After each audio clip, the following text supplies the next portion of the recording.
قال المؤلف رحمه الله تعالى ونفعنا بعلومه في الدارين آمين.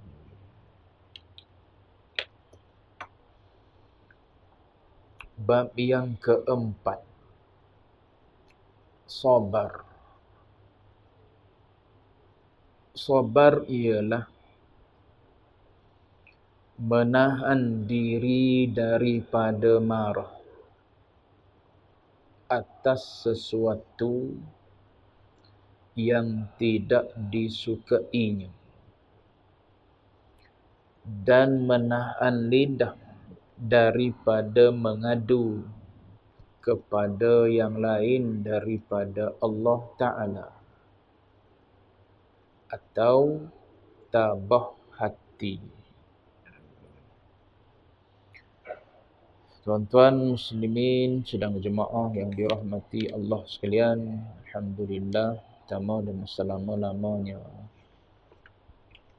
kita panjatkan puji syukur pada Allah dengan izin,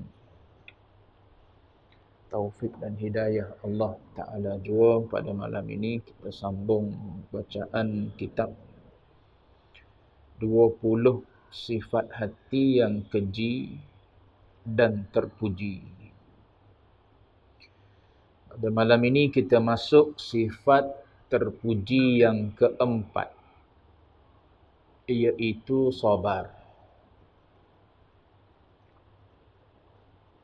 Sabar dari sudut bahasa, lughatan, pada istilah bahasa, dimaknakan dengan rabata ataupun habasa. Dalam bahasa Melayu kita, makna dia ikat.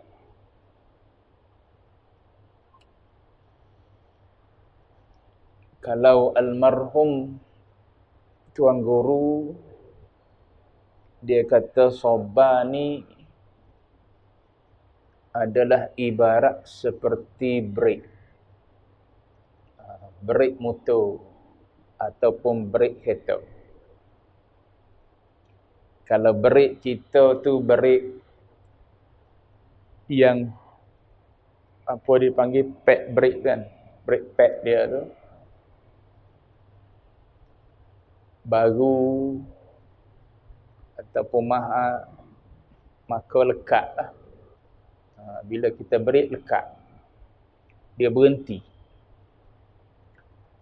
Tapi kalau brake tu haus dah brake pad dia, boleh jadi kita brake pun tak lekat, maknanya tak berhenti juga.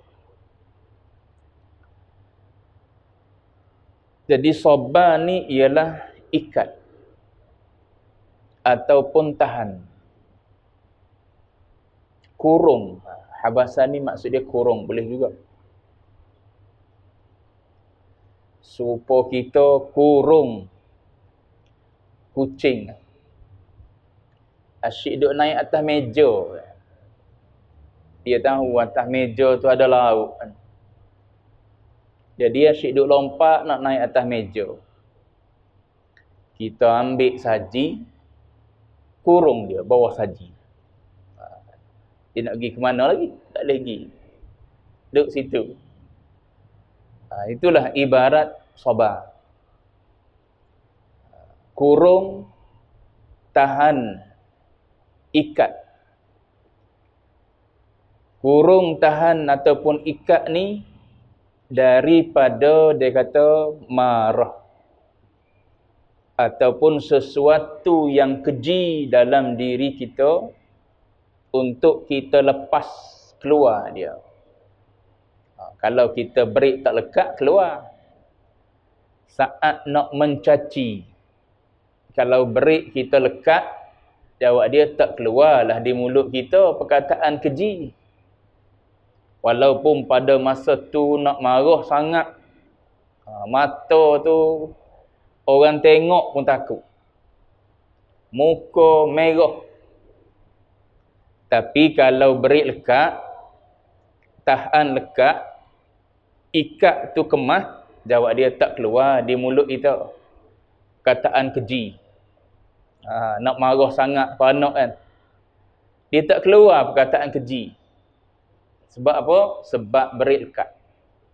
Ikat tu kemas. Tapi kalau berik tak lekat, ikat pun tak kemas, jawab dia pada masa tu berhamburanlah keluar perkataan-perkataan keji di mulut. Ibarat pada masa tu tak kena anak. Anak tak panggil anak dah boleh jadi. Panggil benda-benda lain, istilah-istilah keji lain boleh jadi disebut pada orang yang kita nak marah. Jadi sabar ni dari sudut bahasanya ikat. Tahan daripada keluar sesuatu yang tidak elok. Dia sebut sini daripada marah. Sabar ialah, ni definisi dia bagi, menahan diri daripada marah. Tahan diri daripada marah. Marah ni maksudnya marah yang keji pada syarak. Ada marah yang tak keji pada syarak. Kita kena faham, bukan kesemua marah adalah keji. Ada marah yang bila kita lepaskan dia jadi pahala. Tapi ada marah yang bila kita lepas dia jadi dosa. Tu nak kena tengok, nak kena ukur dengan syarak.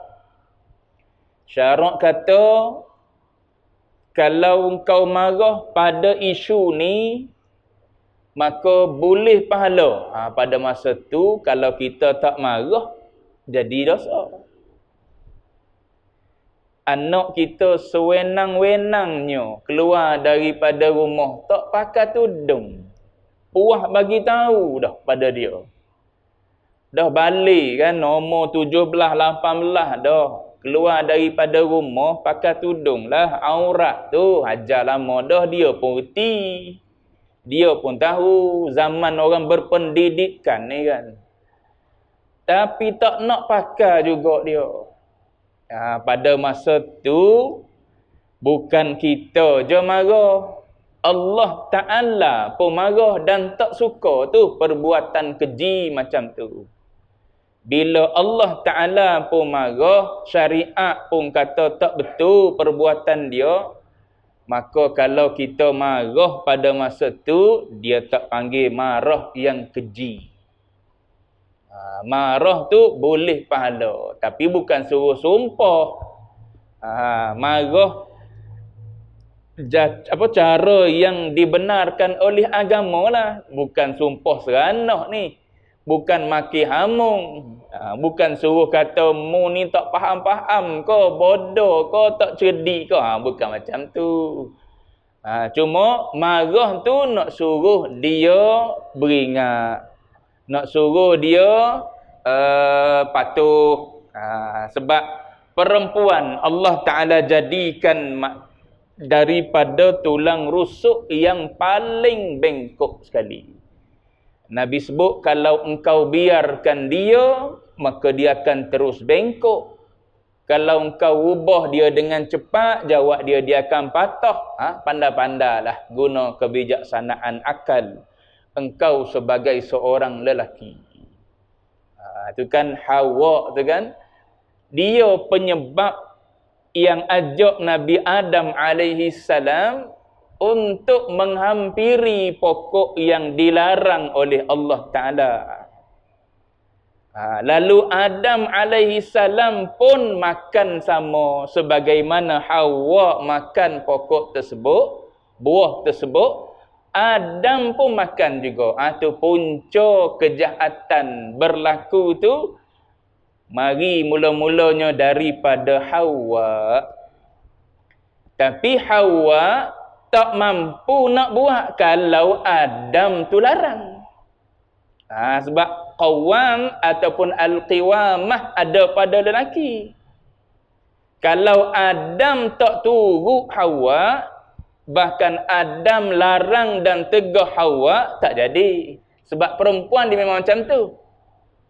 Kalau ada di belakang dia, di sisi dia seorang lelaki yang tahu batas-batas agama dan tegas mempertahankan batas-batas agama, jadi manusia solehah dia.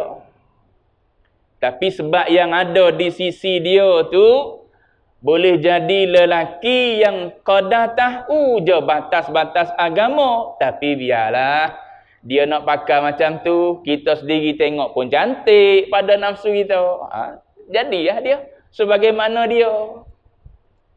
Jadi kalau Adam alaihi salam pada masa tu tegah Hawa, maka tak berlakulah apa yang berlaku sebagaimana yang kita baca dalam sirah. Jadi punca berlakunya tipu daya daripada Hawa tu Adam alaihi salam. Tu orang bahas pula dalam bab cinta tu. Kenapa Adam alaihi salam gitu apa yang dikehendaki oleh Hawa tu? Sebab cinta seorang lelaki adalah cinta yang benar. Adapun cinta seorang perempuan kepada lelaki adalah cinta yang ikhlas. Tu beza. Cinta antara lelaki dan perempuan. Cuma nak sebutnya ialah sabar, menahan diri daripada marah ni maknanya marah yang keji, bukan marah yang dipuji oleh syarak, tidak. Nabi ada marah. Kalau kita nak kata Nabi pun marah, kalau gitu marah Nabi bukan marah yang keji. Walaupun diceritakan oleh sahabat tengok muka Nabi tu tahu dah Nabi marah. Maka marah Nabi tu walaupun berubah wajah Nabi, tetap marah tu mendatangkan pahala. Adapun sini ni marah yang keji. Maka dia kata sabar, menahan diri daripada marah, yakni marah yang keji atas sesuatu yang tidak disukainya. Perkara yang kita tak suka, memang kita marah. Tapi perkara yang kita tak suka tu, adakah perkara tersebut perkara yang keji pada syarak, ataupun perkara tu perkara yang dipuji pada syarak? Tengok. Kalau kita menahan diri daripada marah, tak marah kita pada perkara yang dikeji oleh syarak. Kita tak marah pada perkara yang dikeji oleh syarak. Tu tak patut sabar. Ni pada perkara yang dipuji oleh syarak, tapi kita pergi marah dia. Contoh, syarak mengangkat qalam, maknanya tak menganggap sebagai salah bila seseorang tu lakukan perkara dalam keadaan dia terlupa. Lupa sungguh-sungguh. Bukan supaya alasan budak-budak. Alasan budak-budak ni asyik terlupa ya. Kenapa? Terlupa. Esok terlupa lagi. Lusa terlupa lagi. Alasan dia. Ni dah memang betul-betul terlupa. Terlupa tu salah satu daripada perkara yang ma'dzur syar'i. Dimaafkan pada syarak. Tiba-tiba kita pergi marah. Tu tak kena tu. Kenapa lambat? Terlupa. Sungguh terlupa. Janji dengan dia pukul 10. Pukul 10.30 kita call. Duduk sedar atas sofa, duduk tengok TV lagi. Tak bersiap pun lagi nak mari temu dengan kita pukul 10. Padahal janji pukul 10. Pukul 10.30 tu baru sedar sebab kita call dia. Terlupa sungguh. Kalau kita marah, maknanya keji marah kita tu. Sebab dia terlupa. Terlupa ni Tuhan pun maafkan. Tuan-tuan terlupa, tak teringat yang hari ni 1 Ramadan. Makan nasi sepinggan dah. Tak apa, Tuhan tak marah.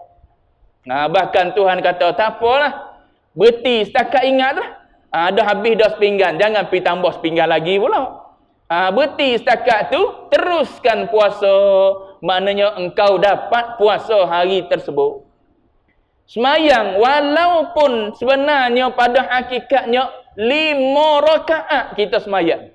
Tapi dah kita terlupa. Tiga ke empat, tiga. Fiqh kata. Kita pun tambahlah satu lagi. Bagi kita yakin dah dapat. Padahalnya sebenarnya adalah 5 dah. Adakah Allah Ta'ala marah dan batalkan sembahyang kita? Tak kira pahala? Tak.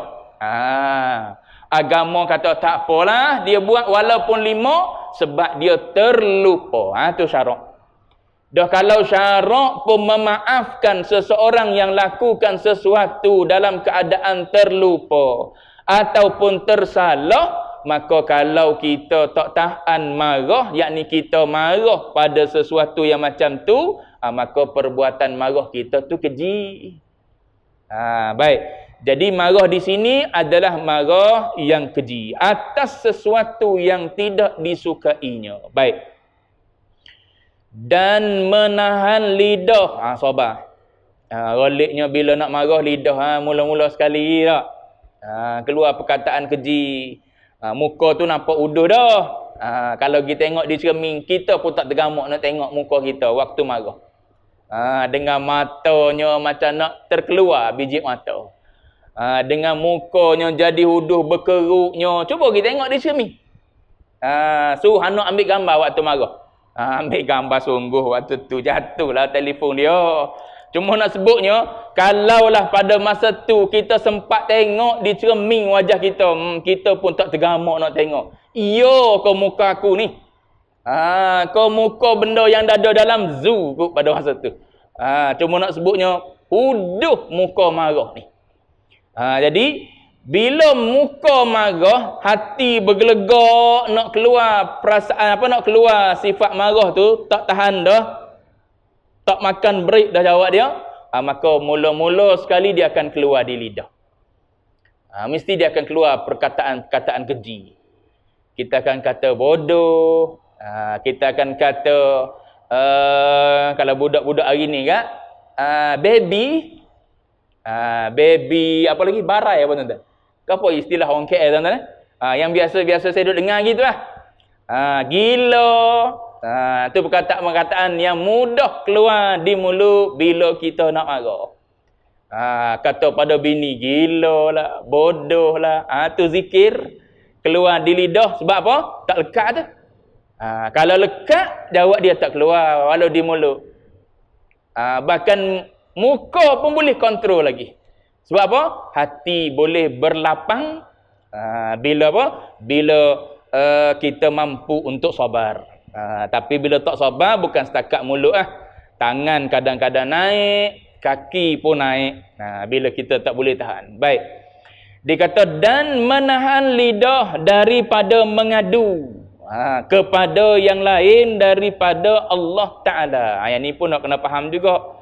Mengadu, kalau mengadu untuk minta nasihat, petunjuk, yang tu tak apa. Kita sakit contohnya, kenalah mengadu. Pada siapa? Pada doktor. Atau pada orang yang pernah ada sakit seperti kita. Tujuan kita mengadu tu adalah nak minta nasihat, nak minta petunjuk. Yang tu mengadu tak apa. Pergi mengadu pada doktor, saya sakit bahagian tempat-tempat sekian-sekian di tubuh saya. Tujuan mengadu tu sebab nak ambil nasihat ataupun nak ambil ubat daripada doktor, nak suruh sembuh penyakit kita. Ataupun kita mengadu pada orang yang pernah juga ada sakit tersebut. Oh, dia kata aku pernah kena dulu penyakit ni. Ni simptom gout nama dia. Ni simptom gout, dia bagi tahu. Kalau sendi-sendi sakit tak boleh nak sentuh ni, ni gout. So kita mengadu pada dia tu sebab kita nak tahu penyakit kita. Mengadu ni dia maksud sini, menahan lidah daripada mengadu kepada yang lain daripada Allah ni. Mengadu semata-mata mengadu, orang tu tak boleh buat apa pun. Dipanggil mengadu nak ambil simpati kot. Aduh, sakit lah. Orang tu tak boleh buat apa pun. Orang tu pun tak boleh nak bagi nasihat pun pada kita. Yang ni tahan je lah, tak payah cerita pada siapa-siapa lah. Tahan dalam diri kita lah sakit. Kecuali dia itirari. Itirari ni kita tak nak mengadu, tapi dia keluar mulut kita. Aduh, dia keluar. Contoh apa? Contoh kita kan, doktor lah kata doktor balut. Balut tempat luka. Kadang-kadang bila dia nak buka balutan tu, tu kalau kita tak sabar, keluar mulut kita tu. Kalau dia cabut, dia buka balutan tu dengan cepat pula, dengan kuat pula, jawab dia keluar mulut kita. Perkataan aduh lah, perkataan macam-macam. Itu dipanggil itirari. Kita tak nak pun keluar mulut kita, tapi saat dia tarik tu keluar. Aduh. Tu mengadu tu dipanggil aduh. Tu keluar tu dipanggil itirari. Nidak ni, saja-saja. Gi duduk dekat tu, ngadu. Aku ni sakit, gitu, gini, gitu, gini. Orang tu dengar lah, apalah dia nak simpati ke apa. Gi duduk kat orang tu, cerita pula, aku ni gini, gini, gini, ada sakit ni, ada masalah ni, dan sebagainya. Tak ada apa pun yang boleh dapat daripada situ. Yang tu, tahan lidah daripada mengadu. Tu dia panggil sabar. Lepas tu mengadu mana disebut? Lain daripada Allah tu. Maknanya mengadulah pada Allah Ta'ala. Kalau isu yang macam tu. Adapun kalau kita ada masalah, kita nak ambil pandangan daripada orang, nak pergi mengadu. Pada siapa? Saya ada masalah dengan isteri, masalah dengan suami. Nak mengadu pada siapa? Mengadu kepada contohnya orang yang berkelayakan untuk kita adu. Minta nasihat sikit ustaz, suami saya ni macam ni. Mengadu itu tak apa. Minta nasihat sikit Tok Imam, anak saya begini, bini saya macam ni. Yang tu tak apa. Sebab apa? Kita nak minta panduan dan tunjuk ajar daripada dia. Adapun kita pergi cerita suami saya begian pada orang yang tak siapa-siapa, member kita yang tak boleh buat apa, yang tu tahanlah lidah daripada bercerita. Yang tu sabar. Tak payah ceritalah masalah rumah tangga kita pada semua orang. Sekarang ni lagilah media massa cerita. Pas selesai, media massa lagi suka untuk sensasi. Tak selesai apa masalah, bahkan bertambah rumit ada. Lepas tu nak cerita pada siapa? Orang yang ada kelayakan untuk kita cerita pada dia. Kalau suami masalah, pergi ngadu pada orang yang dia respect. Kan dalam Quran sebut, fab'athu hakaman min ahlihi wa hakaman min ahliha.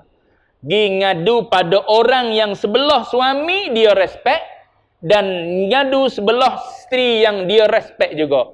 In yurida islahan yuwaffiqillahu bainahuma. Kalau dua-dua tu nak berbaik, nanti Allah Ta'ala akan taufik.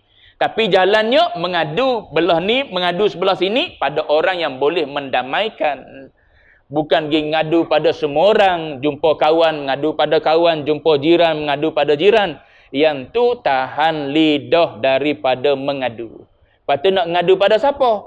Mengadulah pada Allah. Tu dia sebut tu. Lain daripada Allah, jangan mengadu. Maknanya aduan yang tak menyelesaikan masalah kita. Baik.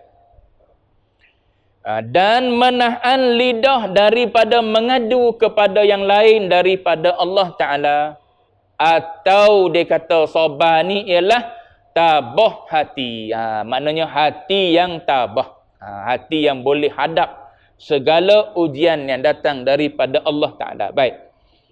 Kata Al-Imamul Ghazali rahimahullahu ta'ala, sabar adalah merupakan ketabahan dorongan agama melawan dorongan hawa nafsu. Itu perlawanan antara dua pihak. Apabila dorongan agama tabah melawan dorongan nafsu, sampai dapat dikalahkan dorongan hawa nafsu tu, maka hal itu bererti kemenangan pasukan Allah, dan orang yang memiliki sifat ini termasuk golongan orang-orang yang sabar, yakni tahan uji. Tu Imam Ghazali buat. Gambaran dia ada dua pihak. Ada dua belah. Satu, sebelah hawa nafsu. Yang kedua dia sebut sebelah agama. Saya pernah sebut ni. Sebelah hawa nafsu ni, dia ada proksi dia. Iaitu datangnya daripada iblis. Ataupun datang daripada syaitan. Maknanya sebelah jahat ada dua. Satu hawa nafsu, diri kita sendiri yang jahat tu. Kemudian disokong oleh iblis syaitan. Adapun di sebelah agama, di sebelah agama ni makna sebelah ilmu agama. Situ disokong oleh akal kita. Sebab sifat akal dia bu'dun nazar. Sifat akal ni dia memandang jauh. Sehinggalah dia boleh nampak janji-janji Allah. Kalau dia beragama Islam, maknanya dia boleh nampak janji-janji Allah kepada dia sampai di akhirat sana. Apa yang Allah Ta'ala janji pada orang sabar? Innama yuwaffas sabiruna ajrahum bighairi hisab. Itu ayat belakang ada. Hanya saja balasan untuk orang-orang yang sabar ni, kata Allah, bighairi hisab, tak terkira, maknanya tak masuk dalam kalkulator kita. Setara mana hebat alat kira-kira yang kita guna di dunia ni boleh kira, pahala yang Allah Ta'ala nak bagi kepada orang yang mampu sabar tak boleh dikira oleh alat kira-kira kalkulator kita. Tu besar tak besarnya. Jadi akal dia boleh nampak tu. Dia boleh hadam janji-janji Allah Ta'ala yang ada dalam Quran, yang disebut oleh Nabi dalam hadis. Tu akal. Jadi pihak ilmu agama dengan akal, dia satu pihak yang akan menyuruh kita buat baik. Akal, dia hadam segala ilmu agama yang beritahu dalam Quran, yang diberitahu dalam hadis. Bila seseorang ni sabar, pahala dia bagian-bagian banyaknya. Depan tu dia sebut, sabar meninggalkan maksiat berapa kali ganda darajat. Sabar menghadapi bala berapa darajat diangkat. Tu berdasarkan kepada hadis Nabi tu. Tu semua tu hasil daripada ilmu dihadam oleh akal, dan akal nampak tu. Lebihnya kalau kita sabar, kalau kita tahan, kalau kita tak lepas benda-benda yang tak elok, yang dilarang oleh agama, maka kita akan boleh pahala syurga yang Allah Ta'ala sediakan di akhirat. Cuma ada sebelah lagi dalam diri kita, iaitu datangnya daripada hawa nafsu. Dan datangnya daripada iblis syaitan. Iblis syaitan dan hawa nafsu. Dua-dua ni duk ajak kita, duk suruh kita buat benda-benda yang tak baik, yang tak elok. Salah satu daripada benda yang tak elok, tak baik ni, mu jangan sabar. Mu jangan sabar. Kita nak mari masjid ni, nak mari surau ni, kena sabar ni. Kalau tak sabar, tak sampai sini. Sebab apa? Sebab nafsu pun dia ada agenda dan dia ada perancangan dia juga. Dia nak ke mana? Antara maghrib dan isyak dia nak ke mana? Tak nak ke mana-mana, tapi nak duduk rehat di rumah. Contoh. Sebab apa nak duduk rehat di rumah? Sebab tak nak dengar orang ngajar dia tu. Kalau dengar orang ngajar, makin lama makin mu tahulah tipu daya syaitan. Makin kau tahulah tipu daya yang datangnya daripada nafsu. Jadi mu tak payah giah malam ni. Sebab apa? Sebab malam ni duk cerita tentang hati. Cerita tentang nafsu. Cerita tentang syaitan. Mu tak payah gi. Nanti mu gi hari lain. Hari lain dia cerita tentang benda lain. Tentang sirah. Mu giah. Sebab apa? Mu gi dengar cerita apa yang pernah berlaku dalam hidup Rasulullah sepanjang hidup Nabi. Itu mugi. Jadi kita nak boleh mari ni, kita tahan keinginan hawa nafsu kita, iblis yang tak bagi kita datang. Dengan sebab kita kurung itulah, maka kaki kita berat, akak langkah juga turun daripada rumah, langkah juga masuk bilik air, langkah juga pakai baju, turun bilik air, turun rumah, start kereta, start motor. Walaupun tengok langit, gelap ni, tak sampailah kita ke destinasi, basah baju contoh. Jawab dia. Tapi sebab kita tahan, kena pergi juga kok mana-mana pun. Tak gi jawab dia terlepas satu bab, terlepas satu pengisian, terlepas satu ilmu, satu pemahaman, maka kita akan rasa rugi. Maka kita tahan diri kita, gi sampai juga duduk kita juga. Tu nak boleh habis sampai pukul 8, 13 minit. Kalau tak sabar, akad punggung awal lagi keluar. Lepas sembahyang maghrib, akad punggung lalu keluar. Padahal tak ada lagi ke mana. Tak ada urusan apa pun antara maghrib isyak ni. Tapi tak boleh nak sobat, dia akan angkat punggung keluar. Mari kita duduk kedai sekejap. Sementara nak tunggu sembahyang isyak ni. Sebab apa? Tak nak lah dengar orang ngajar. Aku tahu dah. Aku tahu dah tu nafsu. Bagi tahu kita tahu dah. Sebab apa? Kalau mu dengar, mu akan jadi makin baik, makin baik, makin baik. Jadi aku tak nak mu jadi makin baik. Sebab ammaratum bisu. Dia sentiasa menyuruh kita supaya jadi jahat. Buat jahat. Jadi jangan dengar. Perkara yang merubah nafsu engkau daripada ammarah. Naik kepada lawamah. Daripada lawamah nak naik kepada tingkatan-tingkatan yang lain lagi. Tak payah dia tu. Terus kekal dengan ammarah. Sebab tu. Nak dengar orang ngajar 30 minit lama. Bukan nak dengar orang ngajar. Nak baca kitab ni. Kitab ni berapa muka surat ni? Sebab tu baca kitab Kutayyib ni. Kutayyib ni maknanya kitab kecil. Page dia bahasa Jawi pula. Tulisan Jawi 56 muka surat ya. Tapi tengok, tebal juga. Tebal juga. Belum baca lagi. Tak boleh sabar dah. Tu nak bagi tahu. Saya baca dengan budak-budak kitab penawar. Kitab penawar baca dengan budak-budak. Dia kata, "Ustaz, kita baca setiap muka surat ke?" Tu tak sabar dah. Baru nak ngaji tasawuf, nak cerita bab sabar, salah satu daripada tajuk yang ada dalam kitab penawar tu. Tak sabar dah. Belum baca lagi, tak sabar dah. Tu nak bagi tahu. Nafsu tak nak lalu. Dia tak nak lalu satu-satu. Sebab apa? Kena pada dia. Bila dia lalu satu-satu, kena bak riak, dia pun kena. Lalu bak riak, dia kena. Lalu bak ujub, dia kena. Lalu bak takabur, dia kena. Lalu bak apa pun dia kena. Maka nafsu kata, tak payahlah mungkin ngaji benda-benda macam ni. Kita pun kalau tak sabar, jawab dia, kita pun angkat punggung, tak ngaji. Apa tasawuf ni? Benda tak ada dalam agama. Sedang molek. Benda yang nafsu kita tak suka dah. Mari pula orang bagi tahu tasawuf ni tak ada dalam agama kita. Yang ada dalam agama kita Quran dan hadis saja. Sedang molek. Kita hak malas dah. Maka tak mengajilah kita. Maksiat batin dia panggil.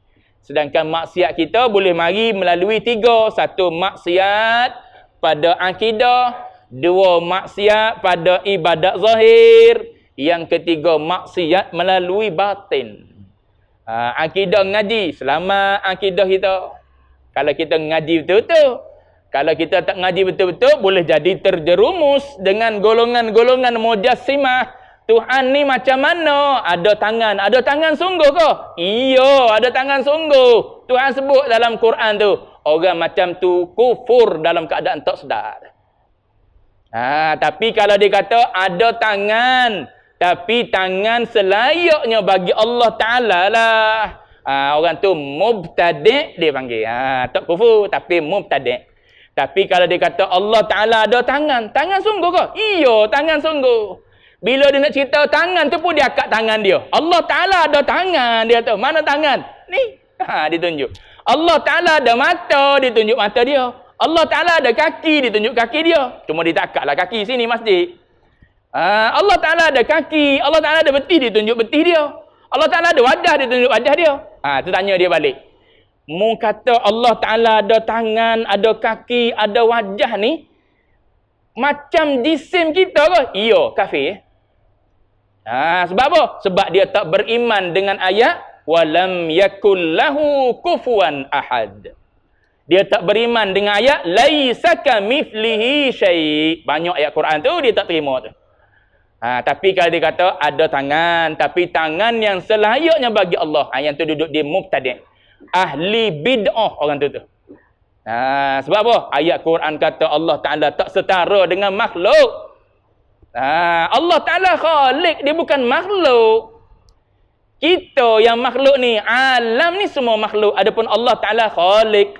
Itu nak sebut maksiat pada i'tiqad. Yang Nabi duk sebut tu, sataftariqu ummati tu. Akan berpecah nanti umat aku di akhir zaman kepada 73. Satu masuk syurga, baki lagi tak masuk syurga. Perpecahan tu bukan perpecahan pada masalah fiqh. Perpecahan tu adalah perpecahan pada masalah akidah tu. Itu yang keluar Mu'tazilah, keluar Qadariyah, keluar Jabariyah. Tu istilah-istilah yang membezakan di antara akidah yang betul-betul atas jalanan Nabi dan para sahabat dengan akidah yang menyeleweng daripada jalanan Nabi dan para sahabat. Itu ngaji usuluddin. Nak betul maksiat pada akidah. Nak betul maksiat pada syariat, ngaji kitab fiqh. Fiqh aja pada kita gini, cara ibadatnya, cara hidupnya dan sebagainya lah. Cuma nak betul pada hati kita yang ada maksiat batin, ngaji ilmu tasawuf. Ngaji ilmu ni dia cabut buang daripada hati kita maksiat riya, maksiat takabur, maksiat ujub, maksiat sum'ah, maksiat ananiyah. Itu dia cabut buang semua. Bila cabut buang semua, barulah balik pada Allah Ta'ala dengan qalbun salim. Tu Allah Ta'ala sebut tu. Yauma la yanfa'u malun wala banun. Pada hari tersebut tak ada manfaat harta benda dan anak bina, kecuali datang pada Allah Ta'ala dengan hati yang sejahtera. Hati yang sejahtera daripada apa? Sebarang sifat yang tak layak pada kita. Kita makhluk, kita hamba, bawa sifat hamba, bukan bawa sifat Tuhan. Jangan bawa sifat Tuhan balik pada Tuhan, sebab kita bukan Tuhan. Ni di dunia pakai sifat Tuhan, balik akhirat dengan sifat Tuhan juga. Jawab dia. Mu jadi Tuhan ketika atas dunia lagi, kata Allah Ta'ala. Jadi maksiat batin nak kena cabut melalui ilmu tasawuf. Jadi pihak dorongan hawa nafsu duk suruh kita jadi orang yang bersifat dengan sifat madmumah. Jadi berlawan dua ni. Bila berlawan dua ni, belah akal, belah ilmu bagi nasihat. Belah hawa nafsu dengan belah iblis syaitan ni bagi nasihat. Siapa yang akan buat keputusan? Sahibul qarar, iaitu qalbun ruhani. Qalbun ruhani maknanya lataif rabbaniyah yang ada di dalam jantung kita tu. Qalbun ni jantung yang degup tu. Kita panggil jantung dia. Dalam bahasa Melayu kita panggil jantung. Kalau qalbun yang diterjemah dengan hati tu, orang Arab tak panggil qalbun. Orang Arab panggil kabidun.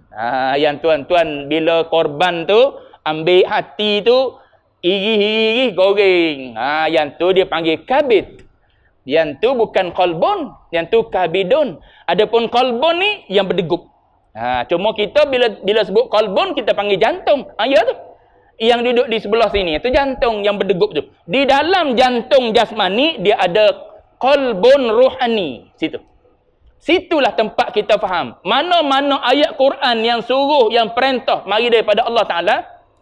Mana-mana ayat Quran yang berbentuk larangan, semuanya tuju kepada hati tu. Hati bila faham, dia akan terjemah pada zahir. Junjung, tunduk, patuh, khudu', tawaduk pada Allah Ta'ala. Bila tuju sini, hati ni tak faham. Sebab apa? Menang sebelah hawa nafsu dan iblis syaitan. Perintahlah macam mana pun dia menyombong. Aku tak nak dengar semua. Aku tak nak semayang. Aku tak nak puasa. Aku tak nak pakai tudung. Aku tak nak buat itu. Aku tak nak buat ni. Walaupun dia tahu itu suruhan daripada Allah Ta'ala. Tu perintah dan larangan. Semua tuju sini. Sebab tu disebut ya ulil albab tu. Wahai orang yang mempunyai lubuk hati. Tu tujuan ayat Quran nak semai syariat ataupun nak semai perintah Allah dan larangan tu di lubuk hati manusia tu. Kita panggil lubuk, Arab panggil lubbun. Kita panggil lubuk hati. Dalam lubuk itulah segala-gala tempat pemahaman kita. Baik. Jadi habis cuti dulu.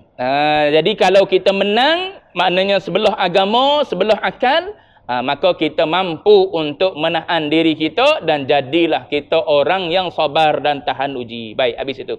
Sabar adalah fardu ain atas tiap-tiap mukallaf. Bukan sunat, bukan fardu kifayah. Dia fardu ain akan datang insya-Allah. Wallahu a'lam wa ilmuhu